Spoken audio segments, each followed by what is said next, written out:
A leaky tap drips 120 grams of water in 1 hour, approximately equal to 120 ml. ఒక పాడైపోయిన tap 120 grams of వాటర్ని 1 అవర్లో release చేస్తుంది అనమాట. అలాంటప్పుడు 24 అవర్స్లో ఎన్ని గ్రామ్స్ రిలీజ్ చేస్తుంది అని అడుగుతున్నారు. దాంతోపాటు అదే గ్రామ్స్ని మనం కేజెస్లో ఇంకా గ్రామ్స్లో కన్వర్ట్ చేస్తే ఎంత అవుతుంది ఆ వాల్యూ అని అడుగుతున్నారు అనమాట.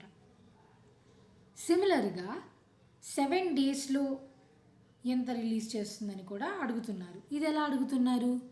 In kgs and in grams. Okay, so fifth question, who is heavier? Mahesh is 78 kgs, Ramesh is 95 kgs. Mahesh weight ఇచ్చారు, రమేష్ వెయిట్ ఇచ్చారు. ఏమడుగుతున్నారంటే వీళ్ళిద్దరిలో ఎవరి వెయిట్ ఎక్కువ ఉంది అని అడుగుతున్నారు. First question. సెకండ్ క్వశ్చన్ ఏమి ఇచ్చారు? By how much.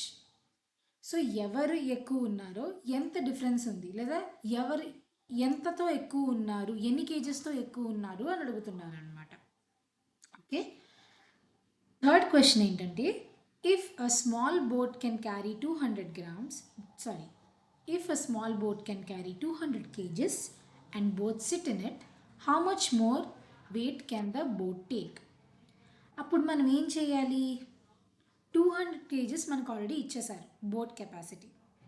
Mahesh Ramesh వెయిట్స్ని సమప్ చేసి